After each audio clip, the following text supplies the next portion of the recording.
Good morning students. कल हमने sexual reproduction के बारे में थोड़ा इंट्रोडक्शन पढ़ा था और ए सेक्सुअल के काफ़ी सारे मेथड्स पढ़े थे। ए सेक्सुअल रिप्रोडक्शन के बारे में हमने बडिंग पढ़ा, बाइनरी फिजन, मल्टीपल फिजन, इसी तरह से हमने कुछ और तरीके भी पढ़े, वेजिटेटिव रिप्रोडक्शन के तरीके पढ़े और हमने सबको डिफाइन भी किया, सबके एग्जाम्पल्स भी किए। आज हम सेक्सुअल रिप्रोडक्शन का थोड़ा सा ज़्यादा इंट्रोडक्शन पढ़ेंगे और उसके साथ साथ उसमें इवेंट्स और क्या चीज़ें होती हैं थोड़ा डिटेल स्टडी भी करेंगे। स्टूडेंट्स, अगर हम बात करें ए सेक्सुअल और सेक्सुअल मोड ऑफ रिप्रोडक्शन की, तो उसमें हमने शुरुआत में दो डिफरेंसेस करे थे।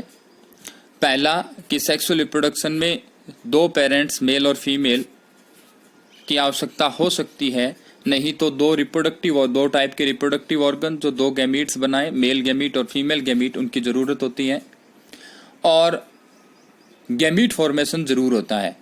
ए सेक्सुअल रिप्रोडक्शन में गैमीट फॉर्मेशन नहीं होता। कल हमने ये क्लियर कट डिफरेंशिएट किया था। दूसरा हमने कहा ए सेक्सुअल रिप्रोडक्शन में क्लोन्स बनते हैं, एक जैसे इंडिविजुअल बनते हैं जो पेरेंट के सिमिलर होते हैं, लगभग ही सिमिलर, यानी कि डिटो सेम टाइप होते हैं, जेनेटिकली और मॉर्फोलॉजिकली सिमिलर क्लोन्स बनते हैं। सबटल या माइनर डिफरेंसेस हो सकते हैं कभी कभी। अब बात करें यहाँ सेक्सुअल रिप्रोडक्शन की, तो उसमें काफ़ी ज़्यादा वेरिएशंस होती है क्योंकि दो टाइप के गैमीट जो डिफरेंट ऑर्गेनिजम्स के भी हो सकते हैं और उनमें डीएनए में डिफरेंसेस रहता है, इसलिए यहाँ पेरेंट से ऑफस्प्रिंग का मैच होना कम चांसेस में ऐसा होता है, यानी कि यहाँ वेरिएशंस आती हैं, यहाँ डीएनए में डिफरेंसेस आते हैं जो काफ़ी ज़्यादा महत्वपूर्ण हैं। कैसे महत्वपूर्ण है, क्यों है, ये सारी बातें हम आगे डिस्कस करेंगे। तो सेक्सुअल रिप्रोडक्शन में सबसे पहले इसमें जो लाइन लिखी है एनसीईआरटी में, वो ये लिखी है कि sexual reproduction involve formation of male and female gamete. अब मेल और फीमेल गैमीट का बनना जरूरी है, वो सेम इंडिविजुअल भी बना सकता है या different individual of opposite sex भी प्रोड्यूस कर सकते हैं। यानी कि सबसे पहले तो अगर बात करें तो मेल गैमीट और फीमेल गैमीट बनेंगे। उसके बाद क्या होगा, मेल और फीमेल गैमीट दोनों फ्यूज करेंगे, एक दूसरे से जुड़ जाएंगे और इसमें से जो ज़्यादातर मेल गैमीट है वो मोटाइल होता है, जो फीमेल गैमीट के पास पहुंचता है और उससे फ्यूजन करता है ज़्यादातर केस में, और एक स्ट्रक्चर बनता है दैट इज कॉल्ड है जाइगोट। मोस्ट ऑफ जो ऑर्गेनिजम्स हैं उनमें गैमीट्स होते हैं हैप्लॉइड और जो जाइगोट बनता है वो क्या होता है, डिप्लॉइड। एक डिफरेंस आएगा यहाँ, जाइगोट और जूस्पोर में डिफरेंस बताइए। तो जूस्पोर के बारे में कल हमने पढ़ा कि वो एसेक्सुअल मोड ऑफ रिप्रोडक्शन में पैदा होता है, यानी कि एसेक्सुअल मोड ऑफ रिप्रोडक्शन का स्ट्रक्चर है। जाइगोट के बारे में हमने क्या पढ़ा है कि ये सेक्सुअल मोड ऑफ रिप्रोडक्शन का स्ट्रक्चर है। जूस्पोर गैमीट के फ्यूजन से नहीं बनता, जाइगोट फॉर्मेशन होता है किससे, गैमीट के फ्यूजन से। तीसरी बात, जूस्पोर हैप्लॉइड हो सकते हैं और जो जाइगोट है वो डिप्लॉइड होता है स्ट्रक्चर में। चौथी बात, जाइगोट मोटाइल नहीं होता पर जूस्पोर जो है वो मोटाइल होता है। तो ये जो डिफरेंसेस हैं ये आप लिख सकते हैं जाइगोट और जूस्पोर में। जाइगोट हायर ऑर्गेनिज्म में, कॉम्प्लेक्स ऑर्गेनिज्म में बन रहा है और जो जूस्पोर है वो सिंपल ऑर्गेनिज्म में एसेक्सुअल मोड ऑफ रिप्रोडक्शन के दौरान बनता है। तो जाइगोट बनेगा और जाइगोट फिर धीरे धीरे एम्ब्रियो में बदलता है और फिर एम्ब्रियो ऑर्गेनिज्म में बदलता है। ये प्रोसेस रहता है। मेल और फीमेल गैमीट जो हैप्लॉइड है वो फ्यूज करके क्या बनाते हैं, जाइगोट। जाइगोट से क्या बनता है, एम्ब्रियो, और एम्ब्रियो से क्या बनता है, ऑर्गेनिज्म। अब कह रहा है इस प्रोसेस की बात करें तो यहाँ कुछ एसेक्सुअल और सेक्सुअल मोड ऑफ रिप्रोडक्शन में दो डिफरेंसेस हमने पढ़े थे। आज कुछ और डिफरेंसेस यहाँ पर एक ही लाइन में हमें क्लियर होंगे। एक डिफरेंसेस तो ये भी हो गया कि मेल और फीमेल गैमीट का फॉर्मेशन सेक्सुअल रिप्रोडक्शन में होता है, एसेक्सुअल में नहीं होता। और कह रहा है एलेबरेट का मतलब लंबी चलने वाली प्रोसेस है सेक्सुअल रिप्रोडक्शन, परंतु जो एसेक्सुअल रिप्रोडक्शन है वो क्या है, शॉर्ट प्रोसेस है। तो एक डिफरेंसेस ये हो गया। दूसरा कॉम्प्लेक्स, कॉम्प्लेक्स का मतलब थोड़ा जटिल है। Why it is complex? क्योंकि इसमें गैमीट फॉर्मेशन होता है और रिप्रोडक्टिव ऑर्गन को मैच्योर होना पड़ता है, उसके बाद उसमें जर्म सेल्स होती हैं जो गैमीट बनाती है, यानी कि एक कॉम्प्लेक्स प्रोसेस चलता है। बट एसेक्सुअल रिप्रोडक्शन क्या था? जस्ट सिंपल प्रोसेस था जिसमें सिंपल डिवीजन के दौरान भी ऑर्गेनिज्म बन रहे थे। तीसरा है it is a slow process. Sexual reproduction slow process है क्योंकि लंबा समय लगेगा, मैच्योरिटी की ऑर्गेनिज्म में समय लगेगा, गैमीट फॉर्मेशन में टाइम लगेगा, इसलिए ये रैपिडली नहीं हो सकता। But asexual reproduction is a rapid process, बहुत जल्दी होगा। सेल जैसी डिवाइड होती है, बाइनरी फ्यूजन, जैसे अमीबा में हमने पढ़ा, पैरामीशियम में हमने पढ़ा कि बाइनरी फ्यूजन होता है, तो जैसे ही बाइनरी फ्यूजन होगा सेल एक इंडिविजुअल से दो इंडिविजुअल बन जाएंगे। तो यानी कि ये स्लो प्रोसेस है, वो क्या है? थोड़ी सी रैपिड प्रोसेस है। चौथा डिफरेंसेस क्या था कि वहां पर एसेक्सुअल मोड ऑफ रिप्रोडक्शन में एक साथ काफी सारे ऑर्गेनिज्म बन सकते हैं, यहां फ्यू नंबर ऑफ ऑर्गेनिज्म या फ्यू नंबर ऑफ ऑफस्प्रिंग ही बनती हैं। इसी तरह अगर हम बात करें इनमें डिफरेंसेस की, तो ये सारे 5-6 डिफरेंसेस हो गए जिनको आप स्टडी कर सकते हैं। और ये जो प्रोसेस है ये प्लांट्स में भी चलती है, फंगी में भी चलती है। बहुत सारे ऑर्गेनिज्म जो हैं ऐसा रिप्रोडक्शन का स्ट्रक्चर दिखाते हैं, ओनली एनिमल्स में ही ऐसा नहीं है, प्लांट्स में भी सेक्सुअल रिप्रोडक्शन होता है। और कह रहा है कि अगर हम बात करें इनकी मॉर्फोलॉजी की, कि जैसे जो प्लांट्स हैं उनकी एक्सटर्नल मॉर्फोलॉजी फंगी से बहुत अलग है या एनिमल से बहुत अलग है, तो प्लांट्स, एनिमल्स और फंगी इनके अंदर एक्सटर्नल मॉर्फोलॉजी में बहुत सारे डिफरेंसेस हैं, उनके इंटरनल स्ट्रक्चर में बहुत सारे डिफरेंसेस हैं, उनकी फिजियोलॉजी में बहुत सारे डिफरेंसेस हैं। फिर भी उनमें जो सेक्सुअल मोड ऑफ रिप्रोडक्शन है उसका तरीका सरप्राइजिंगली क्या है? सेम पैटर्न को फॉलो करता है। यानी कि पैटर्न यही है, गैमीट्स बनेंगे, गैमीट फ्यूज होकर के जाइगोट बनाएंगे और जाइगोट से एम्ब्रियो और एम्ब्रियो से ऑर्गेनिज्म।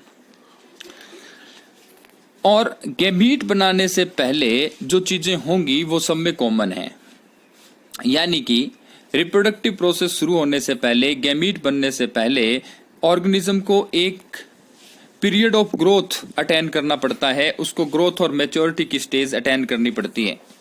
तो ये सेक्सुअल रिप्रोडक्शन से जो पहले का स्टेप है जिसमें द पीरियड ऑफ ग्रोथ, ये जो पीरियड ऑफ ग्रोथ है before sexual maturity is called as juvenile phase. ये जुवेनाइल फेज है। डेफिनेशन आ जाता है 1 या 2 नंबर में कि जुवेनाइल फेज क्या है, तो आप क्या कहोगे? रिप्रोडक्शन से पहले, सेक्सुअल रिप्रोडक्शन से यानी कि मैच्योरिटी से जो पहले का फेज है जिसमें ऑर्गेनिज्म ग्रो करता है और attain maturity, that is called as juvenile phase. और प्लांट्स में इसको थोड़ा अलग तरीके से डिफाइन किया जाता है, इस नाम की, इसके लिए जो टर्म है उसको चेंज कर दिया जाता है। क्या कहा जाता है? Vegetative phase. वही बात है कि बॉडी डेवलप हो रही है तो वेजिटेटिव वर्ड आया यहाँ, कायिक वृद्धि टाइप बोलेंगे इसको। फिर कह रहा है कि जैसे ही जुवेनाइल फेज एंड होगी और रिप्रोडक्टिव मैच्योरिटी आ जाएगी तो एक दूसरी फेज शुरू होगी, that is called as reproductive phase. और रिप्रोडक्टिव फेज में क्या होगा? प्लांट्स के अंदर तो फ्लावरिंग होगा और एनिमल्स के अंदर क्या होंगे? गैमीट बनना शुरू हो जाएंगे। तो the phase of life in which organism get mature and start reproducing, that is called as reproductive phase। तो आप इसको भी नोट कर सकते हैं, इसको भी डिफाइन कर सकते हैं, डेफिनेशन आ सकती है। उसके बाद ये पूछ रहा है कि अगर हम बात करें फ्लावरिंग प्लांट में तो वहाँ रिप्रोडक्टिव फेज की शुरू होने की जो मुख्य बात है वो चलती है फ्लावरिंग पे। तो कह रहा है कि कितना टाइम लगता है फ्लावरिंग में। कुछ क्वेश्चंस पूछ रहा है कि राइस में, मैरीगोल्ड में, व्हीट में कितना टाइम लगता है। तो ये हर्बेशियस प्लांट हैं और ज़्यादातर इनमें 6 महीने या 7 महीने का टोटल इनका लाइफ पीरियड रहता है। तो यहाँ फ्लावरिंग आने के लिए तो सीड जर्मिनेशन के बाद, जैसे ही हमने सीड शो कर दिया इनका, उसके बाद 3 से 4 महीने इनको लगते हैं, वेजिटेटिव फेज चलता है इनका, उसके बाद फ्लावरिंग फेज आता है। बट वहीं बात करें कोकोनट और मैंगो की, तो इनके अंदर सीड शो करने के बाद काफ़ी लंबा समय लगता है। आजकल हाइब्रिड वैरायटीज हैं वो 2 इयर्स में फ्लावरिंग करने लगती हैं, परंतु नॉर्मली 3 to 4 इयर्स इनको लगते हैं, कोकोनट में भी और इसमें भी। दूसरी बात कह रहा है कि ऐसे प्लांट जिनमें फ्लावरिंग मोर देन वंस होता है, तो उसमें जो इंटर फ्लावरिंग पीरियड है, इंटर का मतलब हो गया दो के बीच, इंटर फ्लावरिंग का मतलब दो बार फूल आए, जैसे आम में इस बार जो फ्लावरिंग हुआ और अगली बार जो फ्लावरिंग होगा, उसके बीच का जो पीरियड है दैट इज क्या, उसको क्या कहेंगे, क्योंकि मेच्योरिटी तो पहले आ चुकी, तो उस पीरियड को भी हम जुवेनाइल फेज ही कहेंगे, क्योंकि आल्दो पहले मैच्योर हो चुका, पौधा ग्रो करने के बाद उसमें फ्लावरिंग आ गया, परंतु जब उसमें फ्रूट बन जाएंगे तो उसके बाद वो दोबारा से फिर ग्रो करता है, और ग्रोविंग फेज क्या है, जुवेनाइल फेज है, तो उसको हम जुवेनाइल फेज ही कहेंगे। आफ्टर दैट कह रहा है कि आपने ये देखना है कि कौन कौन से फ्रूट सीजनल हैं, तो सीजनल क्यों होंगे, क्योंकि वो एक पर्टिकुलर सीजन में फ्लावरिंग करेंगे, तो उसकी वजह से उनके जो फ्रूट्स हैं वो पर्टिकुलर सीजन में ही बनेंगे। जैसे आम अभी गर्मियों में आएगा तो उसका पर्टिकुलर सीजन है, तो ऐसे फ्रूट सीजनल ही होते हैं। और क्या कोई ऐसा प्लांट भी है जो सीजनल के अलावा चलता रहता है, तो दो तीन टाइप के प्लांट्स होते हैं, एक होता है एनुअल, एक होता है बायनियल और एक होता है पेरेनियल। तीन प्रकार के पौधे फ्लावरिंग के आधार पर या उनके लाइफ पीरियड के आधार पर होते हैं। एनुअल वो होगा जिसमें सीड टू सीड पौधा ग्रो करेगा बस, यानी कि जैसे ही आपने सीड उगाया उसके बाद उसमें फ्लावरिंग होगा कुछ मंथ्स बाद, और फिर उसके जब दोबारा सीड बन जाएंगे तो पौधे की डेथ हो जाएगी, यानी कि पौधा खत्म हो जाएगा, तो प्लांट खत्म हो जाएगा। यानी कि सीड टू सीड और एक ही विद इन 1 ईयर या विद इन 1 ग्रोविंग सीजन आप कह सकते हो, तो उसमें होगा that is called as annual. जैसे राइस प्लांट है, व्हीट है, ये एनुअल है। दूसरा है बायनियल, बाई का मतलब 2, यहां 2 ग्रोविंग सीजन लेगा पौधा। एक ग्रोविंग सीजन में तो मैच्योर होगा, एक विंटर में मैच्योर होगा जैसे, और अगली विंटर में इसमें फ्लावरिंग आएगा, यानी कि 2 ग्रोविंग सीजन लेगा, तो दैट इज कॉल्ड एज क्या, बायनियल, जैसे पार्सले में होता है। और तीसरे प्लांट हैं पेरेनियल। पेरेनियल वो हैं जो more than 1 year through out the years continuous flowering करते हैं। जैसे अभी आम की बात करी, कई सीजन्स तक फ्लावरिंग होती है, उनमें कई सीजन्स तक जीवित रहते हैं वो, तो that are called as perennial. और ये जो टर्म है ये ट्रीज में भी होती है, परंतु कुछ हर्बेशियस प्लांट की बात करें तो डेजी एक प्लांट है जो पेरेनियल होता है, काफी लंबे समय तक फ्लावरिंग हो सकता है। तो इस तरह से 3 टाइप के हमारे पास प्लांट्स हो गए, एनुअल, बायनियल और पेरेनियल। सम सरप्राइजिंग एग्जांपल यहाँ और भी हैं कि जैसे बम्बू की बात करें, बांस की बात करें, तो 50 से 100 साल तक वो ग्रो ही करता है, और flowering once in their life time, एक बार ही फ्लावरिंग होती है बस। सीड शो होने के बाद 50 से 100 साल में कभी भी लार्ज नंबर ऑफ फ्रूट्स बनेंगे और फिर वो खत्म। दूसरा प्लांट है, यहाँ इंपॉर्टेंट है, काफी बार पूछ लिया जाता है इसके बारे में, स्ट्रोबिलेंथस कुंथियाना, यानी कि नील करौंजी का फ्लावर। ये 12 साल बाद फ्लावरिंग करता है, और हमारे यहाँ इंडिया में ये कुछ स्ट्रेच में है, हिली एरिया के अंदर काफी ज्यादा मात्रा में है, केरला, कर्नाटका, तमिलनाडु, वहां पर है, और इसके सुंदर से फ्लावर होते हैं ब्लू। तो वो जो एरिया है जहां पर इस नील करौंजी के पौधे ज्यादा हैं, वो पूरी पहाड़ियां नीले रंग की और बहुत ही शानदार दिखाई देती हैं। और उस दौरान जब इनमें फ्लावरिंग होता है तो बहुत सारे टूरिस्ट वहां देखने जाते हैं इस चीज को। तो 12 इयर्स बाद, और कह रहा है पिछला जो हुआ था सितंबर अक्टूबर 2006 में हुआ, उसके बाद 12 साल की बात करें तो सितंबर अक्टूबर 2018 में फ्लावरिंग हुआ, और अब कब होगा, उसके 12 साल बाद। यानी कि इस प्रकार से बहुत सारे पौधे अलग अलग रिप्रोडक्टिव बिहेवियर शो करते हैं। तो जुवेनाइल फेज के बाद अगर हम बात करें तो कौन सा फेज आता है, रिप्रोडक्टिव फेज, जिसमें मॉर्फोलॉजिकल और फिजियोलॉजिकल चेंजेस होते हैं रिप्रोडक्टिव बिहेवियर से पहले, तो रिप्रोडक्टिव फेज। उसके बाद कह रहा है कि क्या क्या चेंजेस होते हैं। ये तो प्लांट्स में तो फ्लावरिंग होना शुरू होता है, क्या एनिमल्स में भी कुछ फर्क पड़ता है, क्या उनमें भी कोई डिफरेंसेस आते हैं। तो बर्ड्स जैसे हैं वो ले एग करते हैं, तो उस दौरान हमें पता लगता है कि, और वो कुछ एक बर्ड्स के अंदर सीजनल फिनोमिना है ये, परंतु जो कैप्टिविटी में हम जानबूझ करके मुर्गी पालन कर रहे हैं उनमें हार्मोनल चेंजेस करके हम उनको बार बार एग लेइंग करवा सकते हैं, वो सारी चीजें अलग हैं। परंतु एनिमल्स में भी कुछ चेंजेस होते हैं। किस में होते हैं चेंजेस? एनिमल्स में या मैमल्स में अगर हम बात करें तो साइक्लिकल चेंजेस होते हैं, activities of ovaries, accessory ducts as well as hormone of the reproductive phase. यानी कि जो ओवरी है, जो ओवा प्रोड्यूस करेगी फीमेल में, उसमें चेंजेस होंगे। और क्या? एसेसरी डक्ट जैसे फेलोपियन ट्यूब है, यूट्रस है, इनमें कुछ चेंजेस होंगे। और क्या? हार्मोन्स जो उससे एसोसिएटेड है, जैसे मैमल्स में बात करें तो हम टेस्टोस्टेरोन और एस्ट्रोजन, उसके लेवल में फर्क पड़ेगा। तो ये चेंजेस कौन कौन से चेंजेस? ध्यान देने वाली बात है, यहाँ दो प्रकार की डेफिनेशंस आएंगी, ओस्ट्रस साइकिल और मेंस्ट्रुअल साइकिल। दोनों के बारे में अच्छे से पढ़ेंगे। क्या कह रहा है? द फीमेल प्लेसेंटल मैमल की फीमेल की बात कर रहा है। उनके अंदर जो साइक्लिकल चेंजेस होंगे, किसमें? ओवरीज में, एसेसरी डक्ट में और रिप्रोडक्टिव फेज में। ये जो चेंजेस हैं, ये चेंजेस रिप्रोडक्टिव फेज को बताते हैं। अब ये साइक्लिकल चेंजेस दो टाइप के हैं, एक ओस्ट्रस साइकिल और दूसरा मेंस्ट्रुअल साइकिल। अगर वो प्राइमेट है, यानी कि मंकी, एप, ह्यूमंस, इस टाइप का है, तो वो साइक्लिकल चेंजेस कहलाएंगे मेंस्ट्रुअल साइकिल। और अदर है, नॉन प्राइमेट मैमल है, तो इन साइक्लिकल चेंजेस को हम क्या कहेंगे? ओस्ट्रस साइकिल। तो पहले डिफाइन करेंगे हम ओस्ट्रस साइकिल को, तो क्या लिखेंगे? The female of placental mammal की जगह आप क्या लिखोगे? Non primate mammal like cow, sheep, rat, ये एग्जांपल्स लिख दोगे। यानी कि इसकी जगह ये रिप्लेस करना है। प्लेसेंटल मैमल की जगह आप क्या लिख दोगे? Non primate mammal, cow, sheep, और इनमें जो साइक्लिकल चेंजेस होंगे that are called as oestrus cycle. ध्यान देना, यहाँ एक ही चेंज किया है। ये अगर हम बात करें तो ये यहां से लेकर, दा से लेकर के और यहां तक रहेगी डेफिनेशन। और इस डेफिनेशन में आपने क्या करना है? ओस्ट्रस साइकिल के लिए इस प्लेसेंटल मैमल को काट करके उसकी जगह लिखना है नॉन प्राइमेट मैमल, ये तो ये बन जाएगी ओस्ट्रस साइकिल की डेफिनेशन।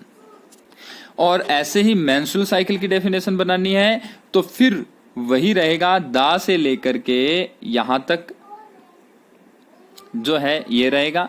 और उसके अंदर ये जो प्लेसेंटल मैमल है, इसको काट करके आप लिख दोगे प्राइमेट मैमल्स, और लास्ट में जोड़ दोगे it's called as menstrual cycle. तो दो डेफिनेशंस हो गई, इनको अच्छे से आप कर लेंगे। उसके बाद है कि यहां पर दो टाइप के ब्रीडर होते हैं, एक सीजनल ब्रीडर। तो सीजनल ब्रीडर कौन से हैं? पहले ही करवा देता हूं। जो ओस्ट्रस साइकिल वाले हैं उनके अंदर क्या होता है? फेवरेबल सीजन में ही रिप्रोडक्टिव फेज आती है, यानी कि they can reproduce in their favourable season.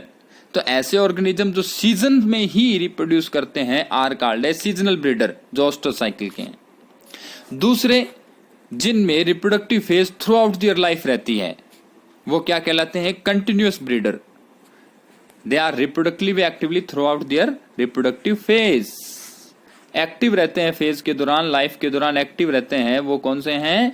Continuous breeder. और जिनमें फेवरेबल सीजन ही होगा वो क्या कहलाएंगे? Seasonal breeder. तो दो टाइप के ब्रीडर हो गए, एक सीजनल और एक कंटिन्यूअस। ये भी आप कर लेंगे अच्छे से।